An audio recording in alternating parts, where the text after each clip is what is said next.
Hey, what's happening, everybody? Robert Phoenix here, broadcasting to you live from Fredericksburg, Texas. Good morning. It is 8:45 here, just 15 minutes away from the top of the hour. Going to move to just just do this. Okay, we're good. We're good. We go. Oh, look who's coming! Look who's on his way! Yes, indeed. Come on, dude. Let's go. Let's get it out of the way. Make it happen. Come on. Get ready for the thunder from down under, also known as Jasper. There he is.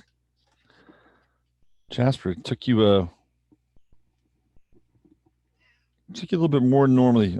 I guess he had breakfast this morning, so he's you too full to get up here in one leap. He took the lazy way up. He took the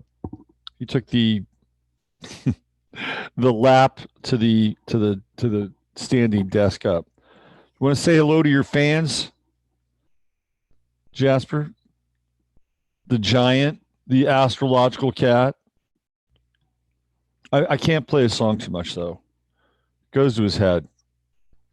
I've been having some issues with him. He's making me open his fan mail. It's really annoying. Totally annoying. So I've got to, keep the ego in check with Jasper. Right? Am I right? Yeah, I know. I am right. So what's happening, everybody? Good morning. It's another day in the neighborhood, the cosmic neighborhood. So today I'm going to talk a little bit about the Galactic Center, what's happening astrologically today. I pulled up a chart so we can check that out. Kind of a interesting time astrologically, and one that I think is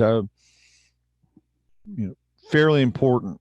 And I've been talking about this for a while now. I talked about this on, when I did my show with Regina. By the way, I'll be doing another show with Regina. Let's see, the week after next. So we're going to be getting into the astrology for the winter. Right, Jasper? But this is a really interesting time, and I think an important time as well. And I can feel the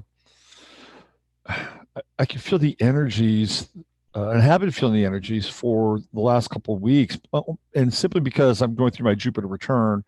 But this Sagittarian energy, I think, is like vitally important. Really, really important. That's my own personal standpoint and perspective, but also from a more objective place, because we need it. The thing about Sagittarius, which I've always appreciated, is the fact that it is expansive and allows us to get above the current milieu in a lot of ways. I mean, think of the best analogy I could think of would be think of a like a hot air balloon. It gets filled with, well, hot air. What does it do? It expands. And then what does it do after that? Well, it gets up off the ground and rises, and then you get this incredible perspective. Right? To me, it's one of the perfect analogies for Sagittarius, especially Jupiter and Sagittarius, because through expansion, we're able to rise above the horizontal plane of axis, or the horizontal axis plane, and we can look down upon our situation or experience or life or the universe from a much higher perspective. Now, coming back down is also a really important thing to do as well. But those moments of peak vision or peak perception, or the vast panoramic view of seeing the nature of things, literally and figuratively, is of vital importance in our lives. And this is a really good time to do that. So I'm going to do just something a little bit different. I normally do this on the Sunday night show, and we are going to have a Sunday night show this week, and it's going to be a pretty interesting show. And remember, tomorrow is 11/22, and it is the anniversary of the death of JFK. And remember now, I am a believer that JFK did die. What he wasn't fake. He didn't wind up in some underground bunker. He is not Jimmy Carter. Okay, so, and again, the reason I share this with you is because I had a client a couple of years ago, very solid, very spot on, solid individual, woman, and really cool. And she married the guy who essentially worked on JFK's brain in emergency in the hospital in Dallas. And she told me all about it. Okay, so I have a first-hand account, well, second-hand, I guess, really third-hand, husband, her, then me. And then now I'm telling Jasper. So Jasper's a fourth-hand account. What do you think about that, Jasper? What do you think about that?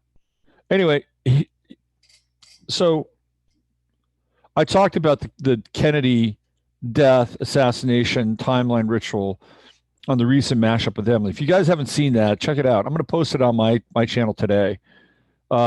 Great. I love doing those with Emily, man. She is a lightning rod. She pushes a lot of buttons with the Beatles stuff because of her lack of fondness and appreciation for the Beatles. I was never a big Beatles guy. There are a few Beatles songs that I do like, but not a ton. Not a ton. But I do have some interesting Beatles memories from my lifetime. I remember when I was a kid, they were on the Ed Sullivan Show, and my parents were watching TV, and they're watching, of course, the Ed Sullivan Show. They were like, I was Bobby at the time. I may go back to Bobby. Bobby's my kind of like, I think maybe post 70 name. Because when you're post 70 and you're rocking Bobby, I think it's kind of cool. Anyway, they're like, Bobby, come on in here. The Beatles are on. I was doing something. I was doing something. And was like, really? Okay, what's this all about?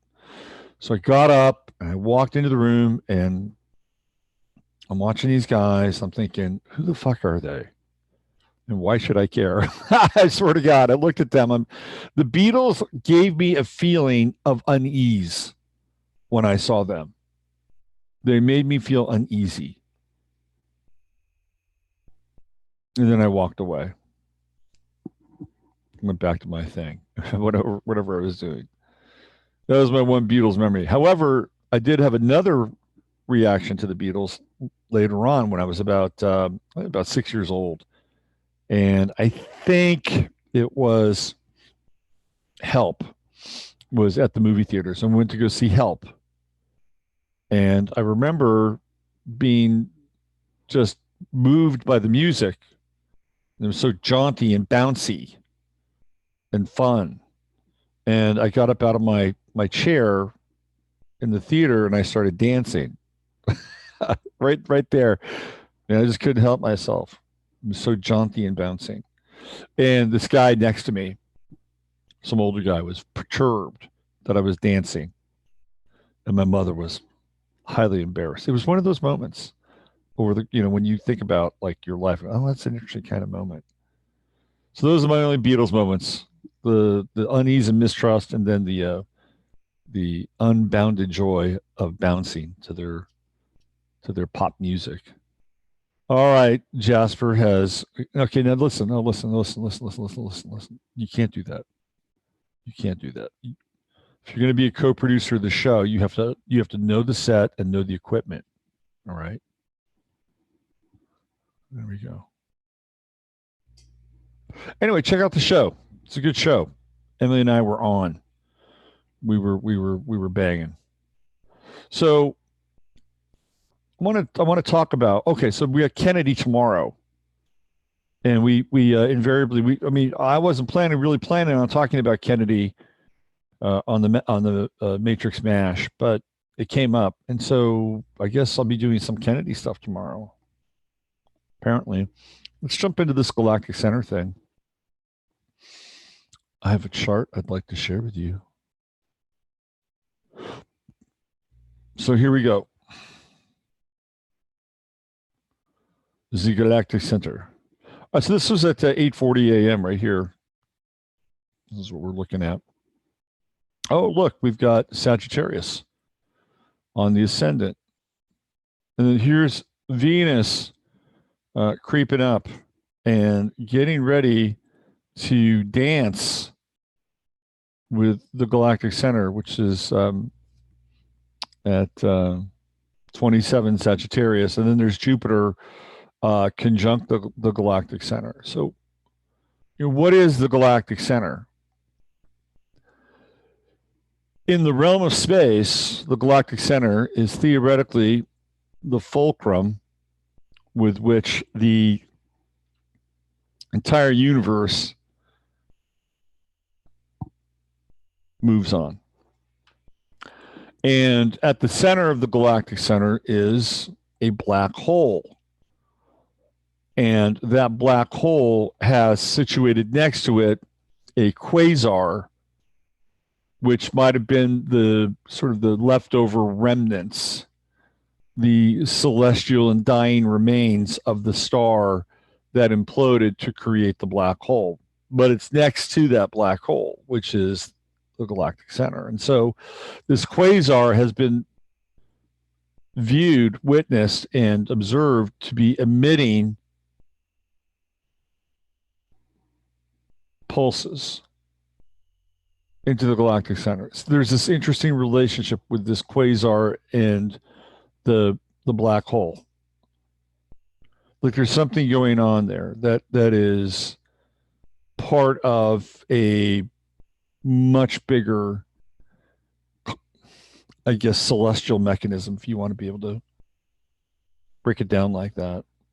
And so as a result of this, there's some form of interaction that takes place inside of the black hole, and the Galactic Center has been known to discharge neutrinos throughout the galaxy.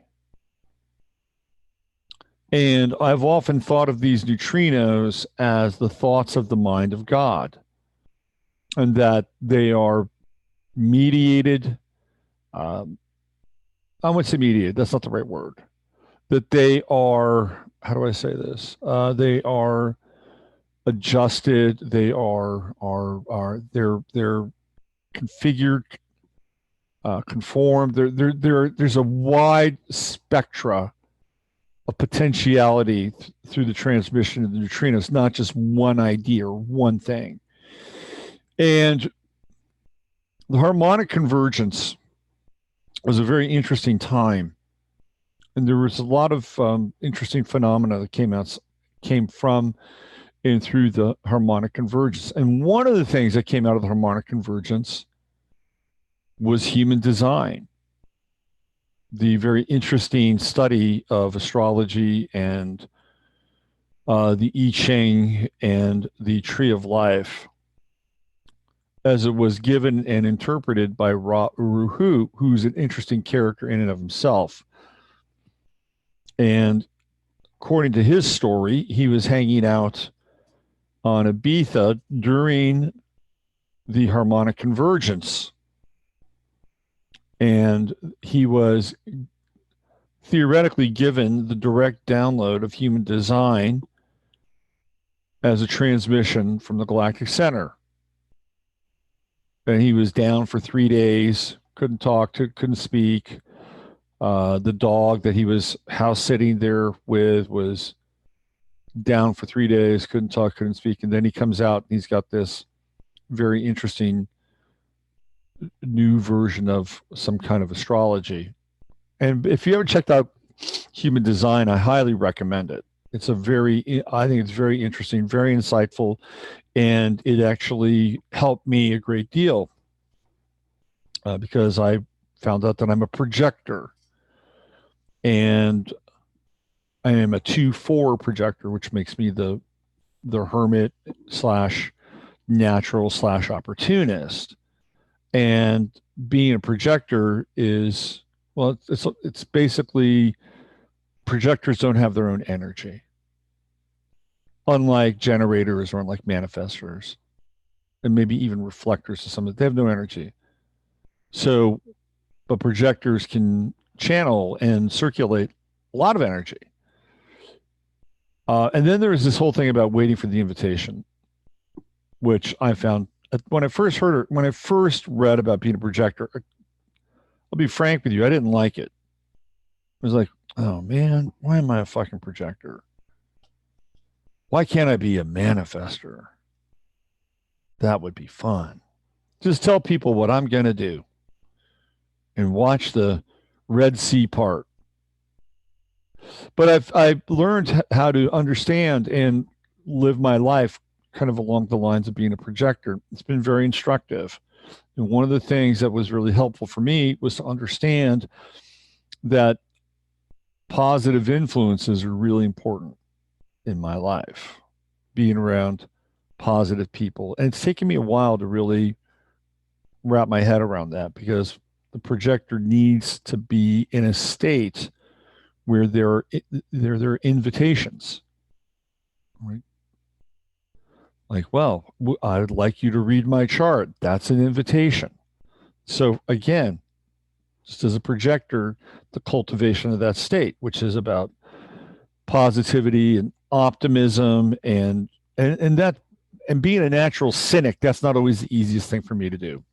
Anyway, the reason I'm sharing this story is because of the theoretical effect and impact on Ra-Uru during that time, which he believed emanated from the Galactic Center. So given that, right, and given that we are working with the potentiality of the energies of Venus, the GS, and Jupiter conjunct the GS, that we have some very interesting potentiality. You know, what if you could have just an incredible and bright, shining moment of clarity in your life? And the bright, shining moment of clarity would be akin to a smaller version of enlightenment. What if you could have that? And maybe it wouldn't solve all your problems, because we all have our issues and challenges. But what if it gave you enough insight and clarity into your life situation, both in the body, in this time, and maybe even beyond it? Let's just focus on the body. What if it gave you enough clarity, insight into your life situation that you're able to use it and then apply it so that you could work on and build in different areas, expand, grow, use the wisdom of the insight to attend to certain issues that have been nagging at you for a very long time? This is that time. This is that time.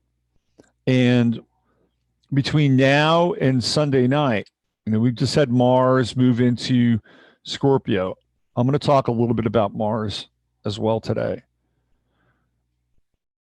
Very fresh energy. And there's an interesting relationship with Mars and Aries and Scorpio, which I'll get into. But focusing on the here and now over the course of the next 3 days,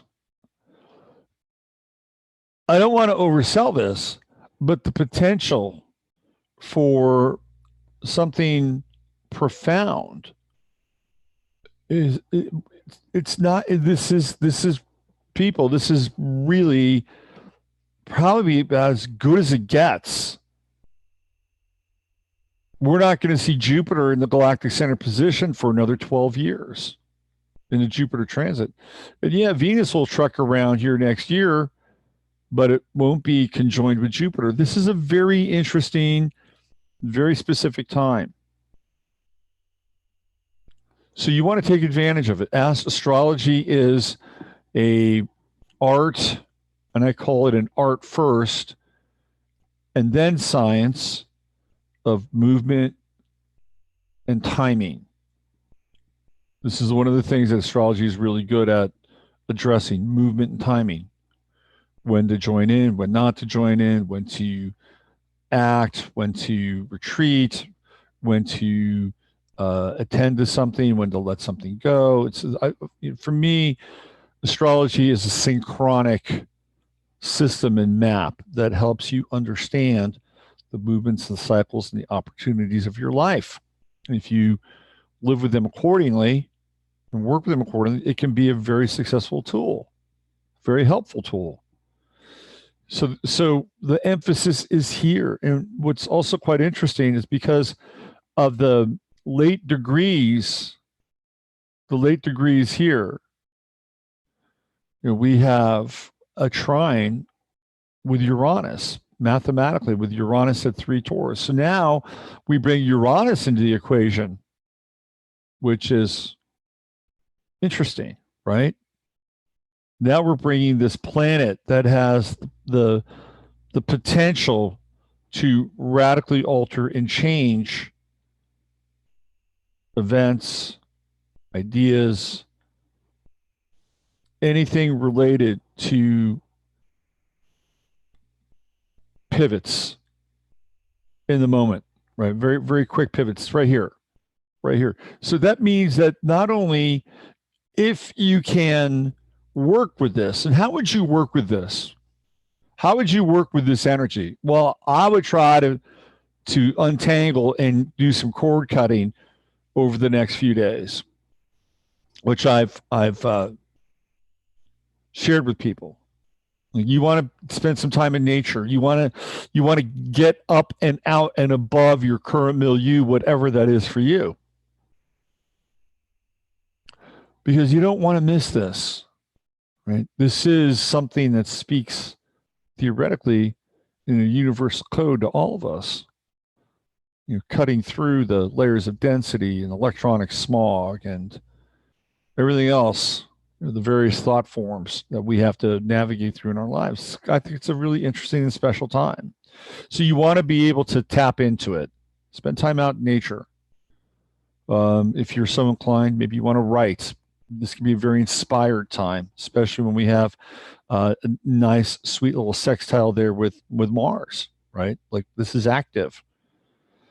So the moon by tomorrow, because Venus is still going to be in this dance for the next couple of days, up through Sunday and Monday, when the moon moves into Libra tonight/tomorrow, now we're going to have also this T-square will no longer be in effect. What we'll have is we'll have the moon in sextile. So we'll have some very sympathetic aspects moving forward or moving into the weekend. This is kind of an important weekend. And I would treat it as such. We talk about the idea of holidays, and if you break the word holiday down, everybody knows it's holy day. And holy is an interesting word in and of itself. And we tend to think of these days that we're in now are the holy days or the holidays. And what's interesting is that they begin right around the inception of Sagittarius. Like, so in the United States, we celebrate Thanksgiving, which is one of our big holidays, one of my favorite holidays. In the inception, it's always the last Thursday of November. And this year, it's on the 26th, 20, anyway. But that's always right around the beginning of Sagittarius. And then we wind up going through, the 12 days of Christmas for you folks that are born under the Star of David. You've got Hanukkah during that time. It's a very, there's a reason why, theoretically, that this is happening. And yes, we can point to this being connected to the winter solstice and a lot of other non-Abrahamic festivities that are taking place during that time. But I believe it gets back to Sagittarius. And the reason why it happens during this period, this time of year, is because Sagittarius is in Placidus in rulership. And it takes us up out of our milieu. What are we thankful for? What are we grateful for? Where's our charity? You know, the story about oh my God, I'm blanking out now. Dickens. I'm totally having a senior moment. The Dickens tale is all about this kind of movement towards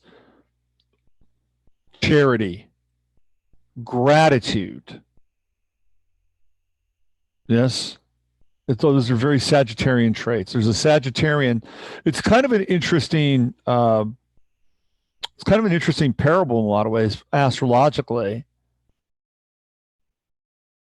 because that night is a very, very dark night, right? And then there's this sort of, you know, meeting of the ghosts of Christmas, you know, past, the ghosts of Christmas present, and the ghosts of Christmas future. And it's a very scorpionic kind of dark night of the soul, right? And then what happens is that the day breaks and there's lights, and you know, Bob Cratchit and his family get presents from Scrooge, Mr. Ebenezer Scrooge. It's like the transition from Scorpio to Sagittarius. And so what we're looking at here, right here, right? Ichabod Crane. Where did I get that from? Ichabod Crane. Is Ebenezer Scrooge. Anyway, what we're looking at here is that time. This is the time. And what I think is happening simultaneously is that we're living through the dark night and the promise of the new, or the renewal. You know, and I've been talking a lot about the reset, which I do believe is fully on. Like, the reset jets are on. But we're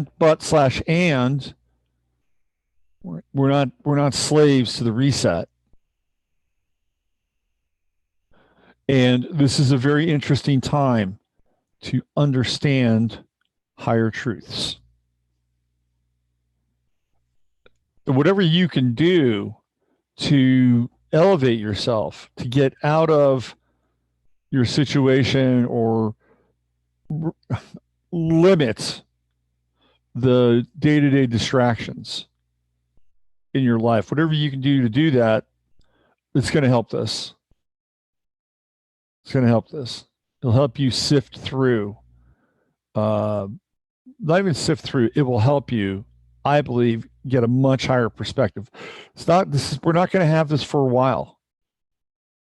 You know, the next time Jupiter rolls around here, it's going to be 12 years. And sometimes the transits of Venus are slower. You know, sometimes they're faster, depending upon, you know, what's been going on for Venus, especially if there was a retrograde at some point in, you know, the prior 365-day cycle. So this is a unique kind of time. And I would say do your best to focus on it and allow it to permeate your experience. And the other thing too with this is that Sagittarius is the sign of the teacher.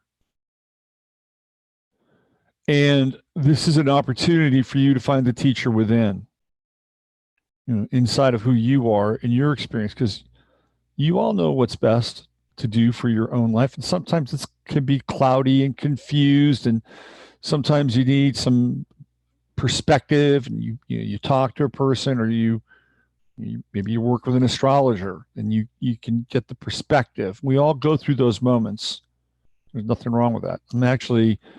I actually started to work with a therapist here in Fredericksburg, and it's actually been really good. It's been a whole different kind of experience for me. It's been more like somebody who is more consultative. It's been very interesting, you know. and help me process a lot of the stuff around the election and what happened. And by the way, our recount takes place tomorrow. Fingers crossed, prayers in the air, let truth prevail. We're having a recount for an election with the Jupiter Venus conjunction in the Galactic Center. Should be interesting. Should be very interesting. And I hope and pray that there are some anomalies and enough maybe to trigger another election. Wouldn't that be cool? Because we're in uncharted territory with this thing. So again, if nothing happens and it is what it is, then we move on and we learn, we get wiser. And I gleaned a lot of insight from this whole process. And if I had it to do all over again, I would have done things a bit differently. Where have we ever heard that one before? There are some things, though, in your life that I wouldn't do anything differently. I wouldn't have done anything differently. Those moments are true as well. You look back, I wouldn't have done anything different. Maybe the best strategy or the best perspective would be everything's perfect, and I would have done a darn thing differently. That's a very Sagittarian kind of thing to ponder. Anyway, we'll find out. We'll start this process tomorrow, and I think it's great. I think they need to work a little bit because they worked us. That's for damn sure. I think it was Christine in the chat. She essentially described the exact same things that we went through. And I think she was in, correct me if I'm wrong, Christine, but San Diego County. Is that right? Is that where you were? And, there are positions inside of polling stations or, where they actually tabulate the votes. They're called poll watchers. And Christine, I think, was one of them, or if I'm not wrong, you can share with people in the chat, Christine, if you're there. But same deal, man. They put the people in these little taped off boxes. You got to sit in your little Saturnian square. It's almost like a strange magical rite. Like when you summon, right? When you summon an interdimensional entity, you're in a circle. You're in a magical circle. You're in a magical circle that is aligned and coated with sigils, various sigils. And those sigils act as, how do I say this? They act as energetic transducers. That's how sigils work. That they have a geometric and metaphysical property that acts as transducers and conductors to change the aether, right? To change the consistency of the aether in the environment. Anyway, that square is a version of that. And what are they basically doing? They're putting you in this Saturnian box. They're putting you in your Saturnian cage inside of these poll watching places. Cordoning you off. You're under the control and the domain of Saturn. And you are a captive observer here. You are not free to move about the country. That would be very Jupiterian now, wouldn't it? It's interesting. So the same thing happened with Christine and with us here in Fredericksburg. You get put in the box. And there's also the psychological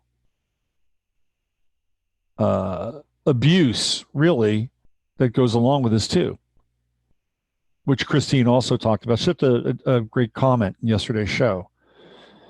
And that's exactly what we went through. Well, I didn't because I wasn't there. But Jeanette went through it, and she went through it again when she was doing the pre-voting, right? Early voting, same thing, Christine. So there seems to be like a manual, like this is what you do to people. You harass them, you bully them, You borderline abuse them, and then when they are allowed in your house, you do not make them feel like a welcome guest. I mean, just think about that for a moment, right? Let's in a sane world, in a really sane and pure, well, when I say pure, let's say whole, in a sane and whole world, it would be the idea would be, okay, come on in. You're on our team. We're all on one team here. This is part of the process. So we welcome you to be a part of the process. But instead, that's not what we get at all. People that are involved in poll watching are really defined as the enemy and the other.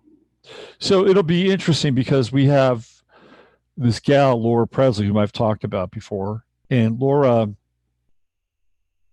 never forget this. So Laura did a presentation. I didn't know who she was, but we were at a Tea Party meeting trying to share our information about fluoride with the Tea Party folks. And Laura was a speaker there. She was a featured speaker. So there was this guy, and I've talked about him before, this older dentist whose mission was to derail us. Boy, I'm sure he's feeling good today. He had a big win. Well, we'll see on Monday. We'll see on Monday. But he was there and he gave his presentation about fluoride, who he was. It was so funny. He's like, my name is so-and-so. And I am a retired dentist, but really, who is so-and-so? Let me tell you. And he goes on to tell us about the story of his life and how important it is for us to know that so that he has his bona fides and his credentials. So that when he says these people are stupid, fucking, and nuts, you just need to keep drinking that chemical. You'll believe me. So he got up there and he did his thing. And then Laura, who was supposed to, well, she was, on the docket next and she was going to speak next. She gets up there and she just tears this dude apart. She's an anti-fluoride advocate. She was involved in the effort to remove fluoride from Austin. By the way, Joan is going to be meeting with Griffin Cole and Neil, and they're going to be meeting with Stephen Adler today, mayor of Austin, to talk about fluoride and deliver new findings, new papers. I don't know how well it's going to go, but there's still an effort there. Anyway, Laura, who was a part of that, comes in, and not only that, but she's got a background in chemical engineering and software engineering. She's like, big brain power, and she just eviscerated this guy. Like, he didn't know that was coming. And he felt pretty good about that experience. Anyway, she's going to be down at the polling station tomorrow, and yeah, man, she's like the cleaner. She's like the cleaner. They will not push this woman around. Been there, done that. She took her case to the Supreme Court of Texas, where she won. And it was determined that there was irregularities in her election when she ran for city council in Austin, and more than just irregularities, that there was voter fraud. But at that time, she couldn't do anything after that. It was a year and a half, 2 years after. I've talked about this before. I should actually have Laura on the show. She'd be a great guest. Really great guest. I'd have her on tomorrow, but she's going to be down at the polling place. But this is what I'm talking about here, right? This is the moment, right? We're in a moment. It's a good moment. And, all this, all these bullshit and, this bullshit and lies and the fakery and all the stuff that we're up to our third eye in and have been for a while. Because if you think about it, I mean, it's been going on for a very long time, but this piece with Trump, really starting around, well, just before we got elected, and we've just been dealing with this enormous pile of cow dung for 3 years on the collective, on the outer level, and obviously it's impacted us. It's impacted our lives. It's impacted our thoughts. It's impacted our spirits. It's impacted our interactions with one another. It's created a level of acidic toxicity. I mean, just acidic toxicity. And it's very challenging to go through your day-to-day life not having to encounter somebody or something that, doesn't make you want to cringe or stick your fingers in your ear. And I'll even take the so-called other side. I'm sure they have their own version of it, right? It's not like one side has a patent or a copyright on cognitive dissonance, chaos, and noise. We're trying to cut through it. We're trying to cut through it, and we're trying to get through, from noise to signal, not signal to noise, but noise to signal. This is one of those times. It's one of those, and who knows what comes out of this period. I mean, you may come out of this period with a prime directive that says, I want to roll up my sleeves and I want to get very serious about something. I want to set the record straight on things. I want to make sure that I'm living in accordance with my own truth, my own life, and that I'm not a mute witness to what's happening out there in the world. Because if I am, then I am complicit, right? That may be part of what you will arrive at, and that would be great. It may give you the courage. This time may give you the courage to live more authentically and speak your truth and be engaged in a place where there's less fear and more permission to express at a deeper level, where you've worked things out. Your own version of your relationship with the truth. It's an interesting time. Don't undersell it. Don't undersell it. There's a lot of enthusiasm as well. And I scan a few astrology blogs, and over on the 11th house on Facebook, people are posting stuff, and it's almost feeling a little bit like Christmas. These next few days. Now, the other thing too that is connected to this is that when we get into an area, we get into kind of a phase like this, there can also be events, because the other side of Sagittarius, of course, is Gemini, which is duality. And there can be events also. Oh, man. He's back. Jasper Zilla is back. Sorry, my bad. And I thought I had him. You can never control cats. But sometimes we'll see even more hardcore duality as well. And I would say that you'd probably want to factor that in, or at least think about that. There may be events that could be so dualistic in their nature, so atom splitting over the course of the next 72 hours, that the rush to get drawn in and to be a part of the debate will be very great. And I'm not saying you can't be, but if you are, come from a higher perspective. That's kind of the bait. Debate, right? The bait. The next 72 hours, try to stay up here. Stay up here and see what you can glean. It's an interesting time. And again, there's a lot of enthusiasm around this. People are posting on the Facebook page, and it's like, man, this is great. This is great. And I don't necessarily think it's hype, only because I have, Jupiter at 25 Sag. So my Jupiter is, kind of dancing with this now, and I've been feeling it. I've been feeling it for the past couple of weeks, and it's been good. It's been good. And the thing with transits, I know we're astrological heavy today, but the thing with transits is that they are operating in a brief period of time. And so we're transit. It's transitory. The thing with transits is that you want to bring them into your experience as much as you can. You want to bring them into your cells so that the transits stay with you. They hang with you. They're part of your living moments from here on out. And they can be very instructive and give you a whole new set of codes and directions. especially when they're theoretically harmonic. That doesn't mean that negative transits or heavy transits can't do the same thing, but it's a different model. I want to talk a little bit about Mars. I said I was going to talk about Mars. This is an interesting time for us. Let me go back to the chart.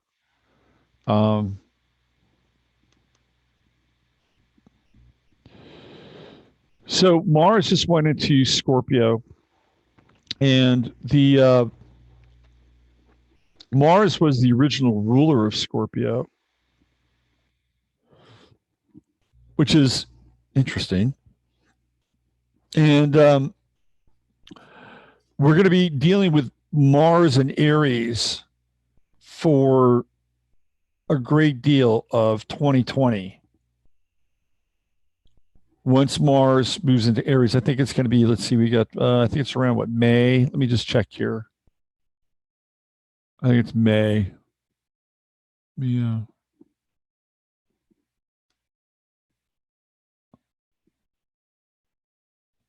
Give me 1 second. It's going to be in Aries for most of 2020, and that's pretty intense, right? Mars or Aries in rulership here. So let's go into, we got, what did I say? May, Pisces. So it's actually April, May, June. Okay, here we go. So Mars goes into Aries in June. So half the year.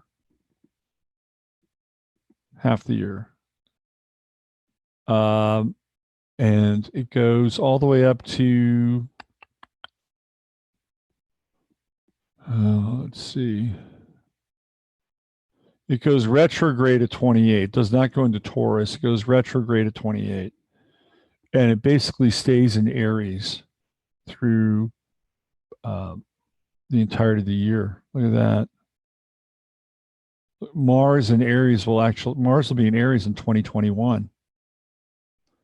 So that's a really interesting Mars cycle. A lot of times with Mars, when there's a Mars retrograde, we'll get it between two signs.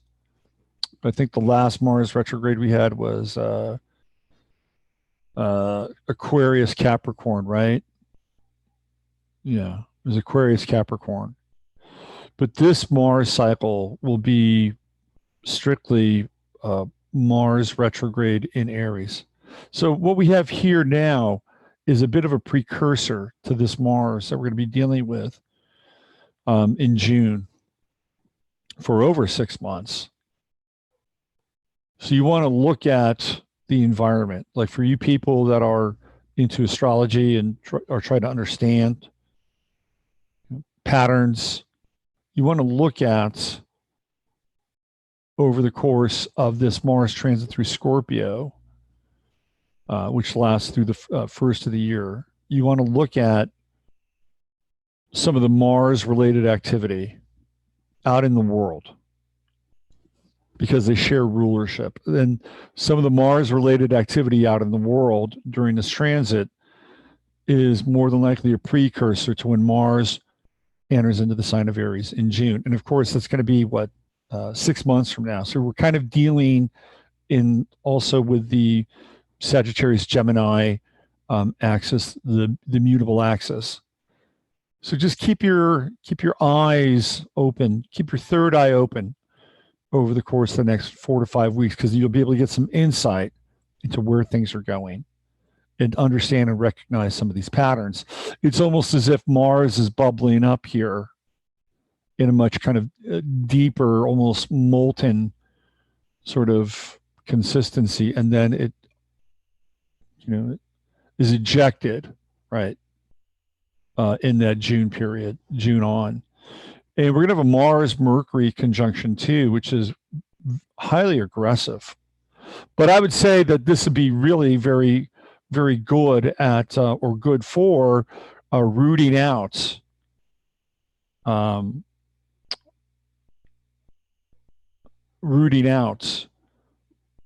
psychological or psychic distortions inside of yourself.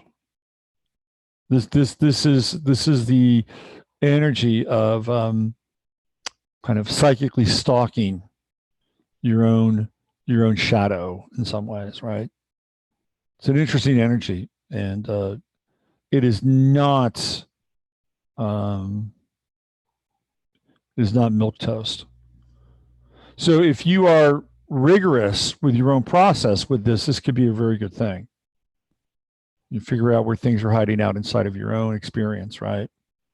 But there's also the potential to be able to put things into action with Mars and Scorpio, Mercury. It's like being able to merge the idea and the mind with the ability to express and manifest.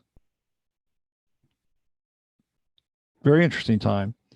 And then we're going to get this transit of the moon in Scorpio coming in.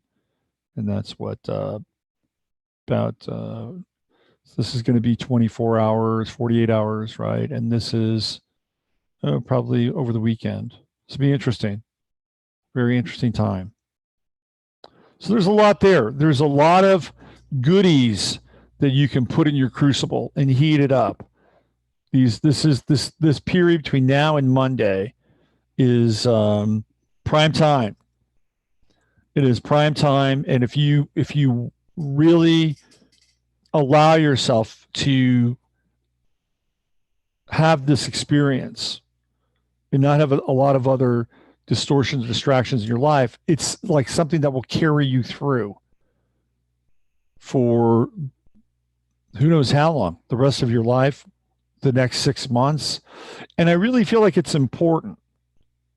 This is one of the things that I've kind of been talking about and stressing, is that you want to be able to connect in with this energy now, because after this, when we move into December and we get into that very intense eclipse energy on the 25th and the 26th, it starts a whole new cycle.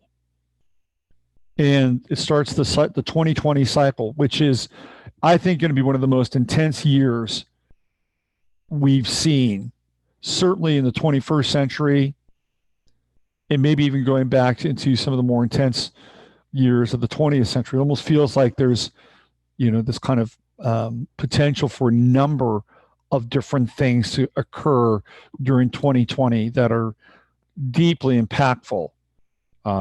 Drawing elements from other epochs, periods, and times, and all being sort of consecrated and concentrated into one kind of intense period of time.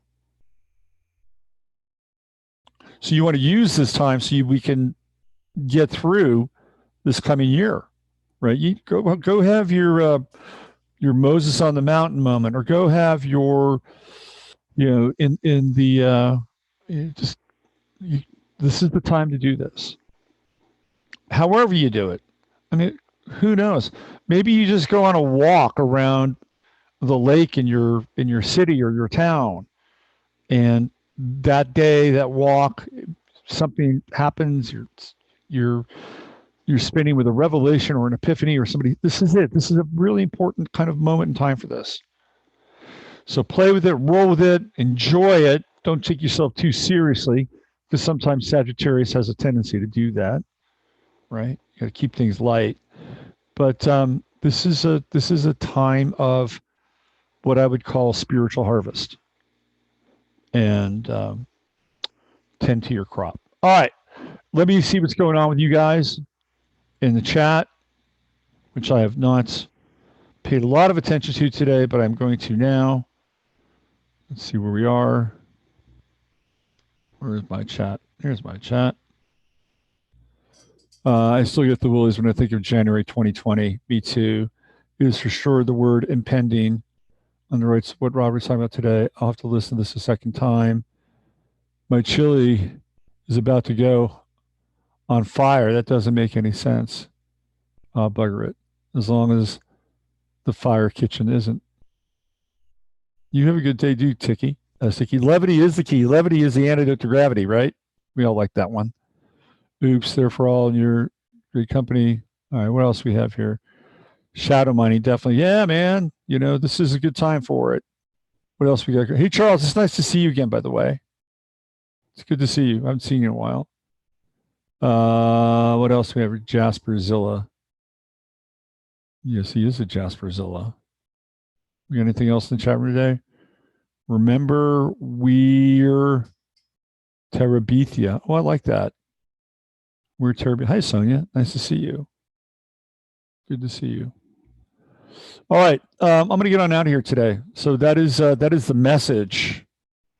That is the message. The message is it's right there. It's right there. Right there. Spend time with it and allow it to unfold. Allow it to unfold. And whatever, look, and here's the challenge. The truth, when it reveals itself, is inert unless you act on it. It's only an idea unless you act on it, unless you activate it. And with that, I wish you a good day. I'll see you guys tomorrow. Maybe we'll get into some of the Kennedy stuff. Maybe I'll bring out some of my Kennedy timeline material from the post that I did back in 2012, 2013. Might be cool. Maybe I'll work with some new stuff. All right. In order to discern what's real, your heart, in order to be open to what's possible. And from myself and Jasper, we wish you a very good day.